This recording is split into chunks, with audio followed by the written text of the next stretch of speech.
আবার নতুন অনেকে আসবে। সম্মানিত সাংবাদিকবৃন্দ, প্রথমে সবাইকে জাতীয় নাগরিক পার্টি এনসিপি জামালপুর জেলা শাখার পক্ষ থেকে অভিনন্দন এবং শুভেচ্ছা। আসলে আমরা একটু দুঃখ প্রকাশ করছি, আমাদের প্রথম সময় দেওয়া ছিল 12:30টায়, পরে সেটা আমরা সভা যখন শুরু করি আমরা একটার কথা বলেছি, তারপরেও আমাদের কিছুটা সময় বিলম্বিত হয়েছে, এই জন্য আমরা আন্তরিকভাবে দুঃখিত। সম্মানিত সাংবাদিকবৃন্দ, আজকে আমাদের যে প্রোগ্রামটি একটি অভ্যন্তরীণ প্রোগ্রাম ছিল। নাগরিক এনসিপির জেলা উপজেলার যে সমন্বয় কমিটি রয়েছে, সেই সমন্বয় কমিটির সদস্যদের নিয়ে সমন্বয় সভা। আজকের এই সভায় উপস্থিত আছেন জাতীয় নাগরিক পার্টি এনসিপি উত্তরাঞ্চলের সংগ্রামী মুখ্য সংগঠক জনাব সার্জিস আলম। আমাদের সাথে আরো উপস্থিত রয়েছেন জাতীয় নাগরিক পার্টি এনসিপির ময়মনসিংহ বিভাগীয় সম্পাদক জনাব আশিকুল আলম। উপস্থিত রয়েছেন জাতীয় নাগরিক পার্টি এনসিপি কেন্দ্রীয় কমিটির সম্মানিত সদস্য মশিউর রহমান শুভ। আর উপস্থিত রয়েছেন যুব শক্তির কেন্দ্রীয় যুগ্ম আহ্বায়ক হিফজুর রহমান বকুল সহ আমাদের জেলা উপজেলা নেতৃবৃন্দ। তো আমরা আজকে এই সমন্বয় সভায় আমাদের দলের অভ্যন্তরীণ বিভিন্ন বিষয় নিয়ে আলোচনা হয়েছে, আর সেগুলো আপনারা আমাদের সংগ্রামী মুখ্য সংগঠকের কাছ থেকে শুনবেন। তো আমরা এখন প্রেস ব্রিফিং আনুষ্ঠানিকভাবে শুরু করতে যাচ্ছি। এখন কথা বলবেন জাতীয় নাগরিক পার্টি মিডিয়া কর্মী ভাই এবং বোনরা, আপনাদেরকে জাতীয় নাগরিক পার্টি এনসিপির পক্ষ থেকে আমরা শুভেচ্ছা জানাচ্ছি। আমাদের এনসিপির সাংগঠনিক কার্যক্রমের অংশ হিসেবে আমরা উত্তরাঞ্চলের যে সাংগঠনিক টিম রয়েছে, তারা উত্তরাঞ্চলের 32টি জেলার প্রত্যেকটি আমাদের জেলা আহ্বায়ক কমিটিগুলো সম্পন্ন করার জন্য এবং আমাদের লক্ষ্যমাত্রা পর্যায়ক্রমে উপজেলা, ইউনিয়ন এবং ওয়ার্ড কমিটিগুলো আহ্বায়ক কমিটি আমরা 30 নভেম্বরের মধ্যে সমাপ্ত করতে চাই। কারণ আমরা মনে করি যে বিচার, সংস্কার, জুলাই সনদ এই কার্যক্রমগুলোর সন্তুষ্টিমূলক অগ্রগতি হওয়ার পরে গণতান্ত্রিক ধারায় বাংলাদেশে যে আমরা একটি স্বচ্ছ নির্বাচনের প্রত্যাশা করছি, সেই নির্বাচনে রাজনৈতিক দল হিসেবে এনসিপির অংশগ্রহণের জন্য যে বিষয়টি অত্যন্ত গুরুত্বপূর্ণ, সেটি হচ্ছে সাংগঠনিকভাবে এনসিপিকে শক্তিশালী হিসেবে দাঁড় করানো। এবং সাংগঠনিকভাবে এনসিপি যত শক্তিশালী হবে, আগামীর নির্বাচনে এনসিপি যে জনগণের প্রতিনিধিত্ব করার যে হার সংসদে, সেটি তত বৃদ্ধি পাবে। সেই লক্ষ্যে আমাদের এই জেলা সাংগঠনিক সমন্বয় সভা আজকে আমরা ঐতিহ্যবাহী জামালপুর জেলায় সম্পন্ন করলাম। এর পরবর্তীতে বিকালে আমরা শেরপুর জেলায় যাচ্ছি এবং আগামীকাল ময়মনসিংহ বিভাগের অন্য দুটি জেলা নেত্রকোনা এবং ময়মনসিংহ, সেখানে আমাদের এই সাংগঠনিক সভা হবে। আমরা আশা করছি খুব দ্রুততম সময়ের মধ্যে আমাদের এই সাংগঠনিক স্ট্রাকচারগুলো তৈরির মধ্য দিয়ে এনসিপি তাদের যে সাংগঠনিক শক্তিমত্তার জায়গা, সেটি সর্বোচ্চ বৃদ্ধি করে আগামীতে আমাদের যে সংসদীয় নির্বাচন হবে, সেখানে এনসিপি বাংলাদেশের শক্তিশালী দুটি রাজনৈতিক দলের মধ্যে একটি হিসেবে অংশগ্রহণ করবে। আপনাদের কোনো প্রশ্ন থাকলে বলতে পারেন। প্রশ্ন ছিল এটা হচ্ছে যে আমি যে ইন্ডিপেন্ডেন্ট টেলিভিশন সাংবাদিক সভা, আমরা একটা গুঞ্জন শুনতে পাচ্ছি যে এনসিপি নদলীয় জোটে আজাদ তুমি একবারই করো। এনসিপি তাদের এখন পর্যন্ত বিভিন্ন রাজনৈতিক দলের সাথে তাদের আলোচনা হচ্ছে নির্বাচন কেন্দ্রিক। এনসিপি এখন পর্যন্ত এরকম কোনো সিদ্ধান্ত গ্রহণ করেনি। আমরা মনে করি যে এনসিপি এবং বাংলাদেশের স্বার্থে আমাদের এনসিপি এককভাবে আগামী নির্বাচনে যেতে পারে, কোনো অ্যালায়েন্সের মধ্য দিয়ে নির্বাচনে যেতে পারে। তবে যদি সেটা অ্যালায়েন্স হয়, তাহলে সেটা হবে একটা ইলেকট্রাল আন্ডারস্ট্যান্ডিং। এনসিপি জাতীয় নাগরিক পার্টি এনসিপির নামেই নির্বাচন করবে।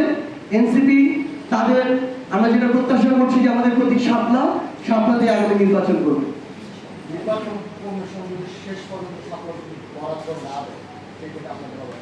যেহেতু আমরা বাংলাদেশের আইন অঙ্গ থেকে শুরু করে যারা এই বিষয়ে বিশেষজ্ঞ আছেন, প্রতীক, নির্বাচন কমিশন, সংশ্লিষ্ট আইন আমরা তাদের সকলের সাথে কথা বলেছি। শাপলা প্রতীক দিতে আইনগত কোনো বাধা নেই। যেহেতু কোনো আইনগত বাধা নেই, আমরা প্রত্যাশা করি যে আমাদের সাথে অভ্যুত্থান পরবর্তী বাংলাদেশে এরকম একটা স্বাধীন নির্বাচন কমিশন কোনো ধরনের প্রভাবে প্রভাবিত হয়ে স্বেচ্ছাচারমূলক কোনো আচরণ করবে না, এবং আমরা প্রত্যাশা করি আমরা শাপলা প্রতীক পাবো এবং সেটা পেয়ে নির্বাচনে অংশগ্রহণ করবো।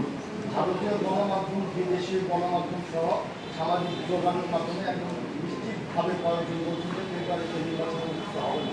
এই বিষয়ে আপনার মন্তব্য, কারণ আমরা নির্বাচন কোনো আমেজ কার্যক্রম দেখতে পাচ্ছি না।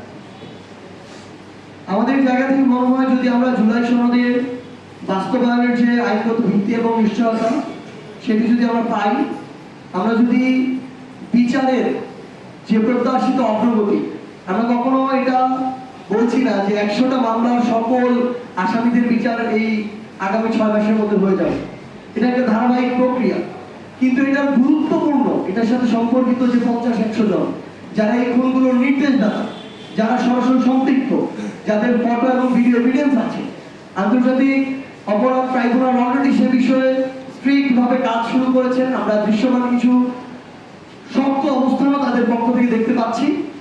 আমাদের কাছে একটা কনফারেন্সে আন্তর্জাতিক অপরাধ ট্রাইব্যুনালের চিফ প্রসিকিউটর তিনি নিজে বলেছিলেন যে শেখ হাসিনা সহ যারা এই খুনগুলোর নির্দেশদাতা এবং সরাসরি সংশ্লিষ্ট এরকম গুরুত্বপূর্ণ যত অপরাধী আছে তাদের বিচারের রায় আগামী ডিসেম্বরের মধ্যে কার্যকর হবে এবং প্রকাশিত হবে। আমরা সেটার অপেক্ষায় আছি। এইরকম আস্থা যদি আমরা পাই, আমরা মনে করি তাহলে ফেব্রুয়ারির মধ্যে এই নির্বাচন হওয়ার কোনো বাধা থাকতে পারে না। যদি এগুলো হওয়ার পরও কেউ এই বাধার গল্প শোনায়, আমরা মনে করি এটা তাদের এখানে একটা প্রোপাগান্ডা আছে, এখানে রাজনৈতিক কোনো অসৎ উদ্দেশ্য আছে, যেগুলো করে তারা বাংলাদেশের মানুষের মধ্যে একটা অস্থিতিশীল পরিবেশ তৈরি করতে চায়। সেটা আশা করি এই বাংলাদেশে অর্থাৎ অভ্যুত্থান পরবর্তী বাংলাদেশে ভারতীয় প্রোপাগান্ডা বা কোনো মিডিয়া কিংবা অন্যান্য কোনো এজেন্সি এই সুযোগ পাবে না।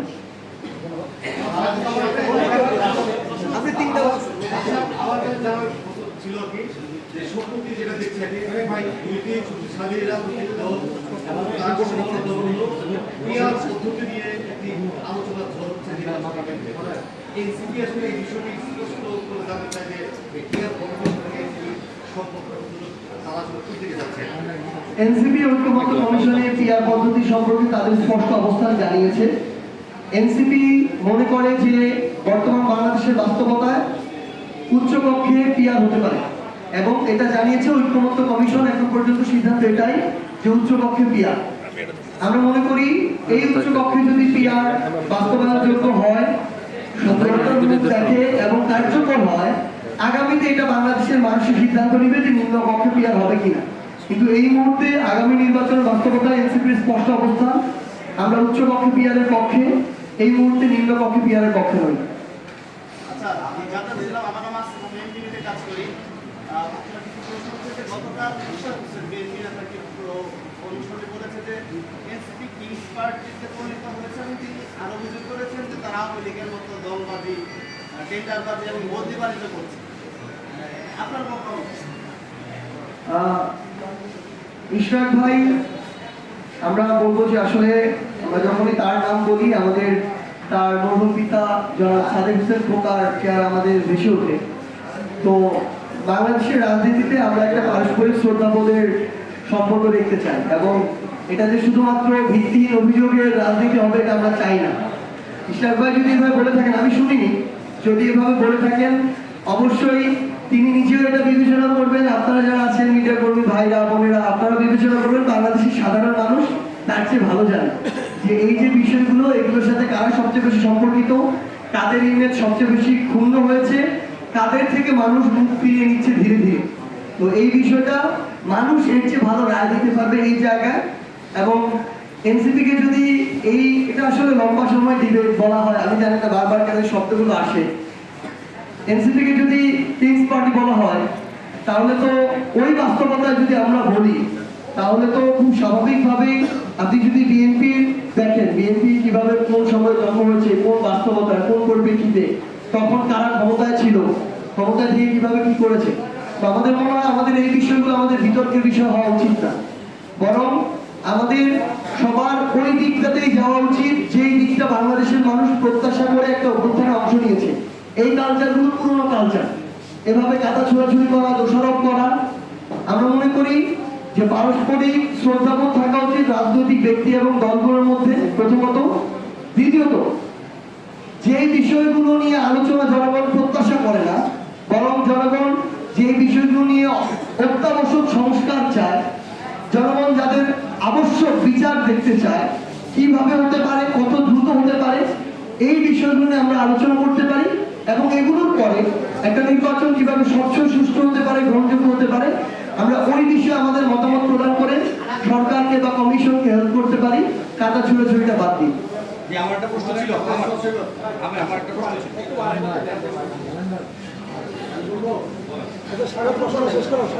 ছিল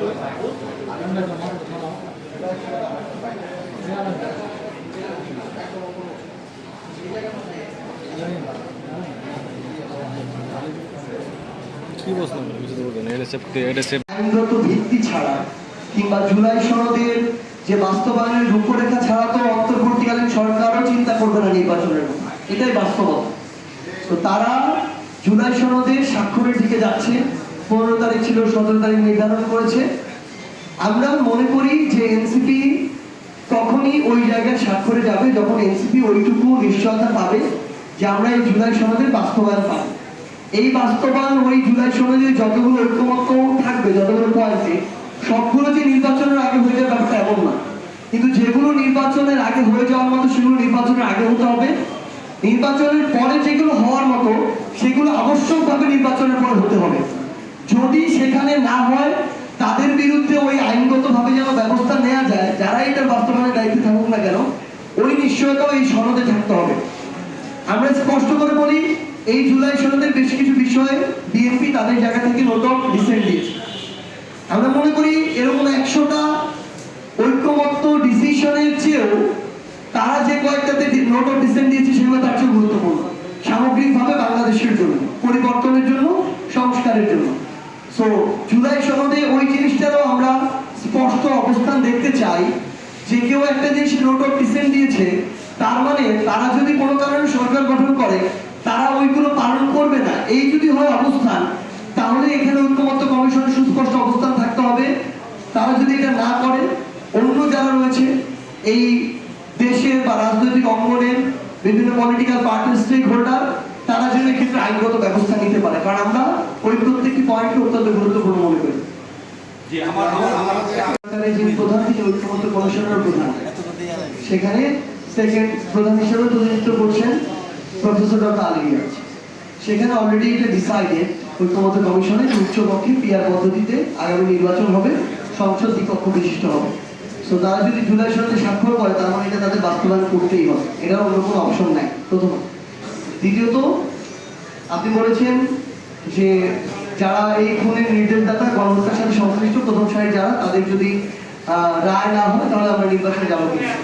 আমরা মনে করি আমাদের আন্তর্জাতিক অপরাধ ট্রাইব্যুনাল বলি, আমাদের বিচার বিভাগ বলি, আমাদের অন্তর্বর্তীকালীন সরকার বলি, তারাও তাদের জায়গা থেকে এই গণহত্যার সাথে সরাসরি জড়িত এবং এদের নির্দেশদাতা যারা, তাদের রায় তারা প্রকাশ করে, রায় না দিয়ে, কার্যকরের পথে না যে তারাও নির্বাচনের কথা বলবেন না।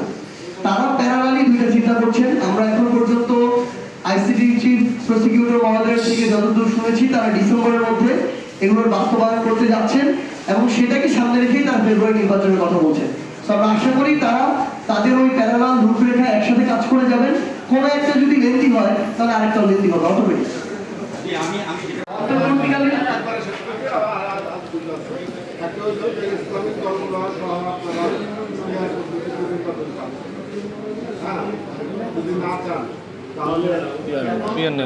আমরা স্পষ্ট করে বলি যে আহ্বায়ক কমিটিতে যাদের সবচেয়ে গুরুত্বপূর্ণ প্রায়োরিটি এনসিপি হবে না, এনসিপি করবো, তাহলে অন্যান্য পদে আসেন, সমস্যা নেই, টপ দুইটাতে আসে যাবে। টপ দুইটার ফার্স্ট প্রায়োরিটি হবে এনসিপি। ওইটুকু সময়, শ্রম বা অন্যান্য জায়গায় একটা লেভেল প্রোগ্রাম দেখতে পাবেন। ভাই একটা কথা বলছেন সাপলার বিষয়ে, এবং এখনো তাদেরই কাজ। তারা যদি চায় এই তালিকা তারা আইন মন্ত্রণালয়ে পাঠিয়ে এক সপ্তাহের মধ্যে সংশোধন করতে যে ব্যাখ্যা আমরা দিব না, এই ধরনের কথা না বলে বা এই ধরনের একটা কিছু শক্ত অবস্থানও তাদের পক্ষ থেকে দেখতে পাচ্ছি। আমাদের কাছে একটা যে শেখ হাসিনা সহ যারা এই খুনগুলো আমরা সেটার অপেক্ষায় আছি।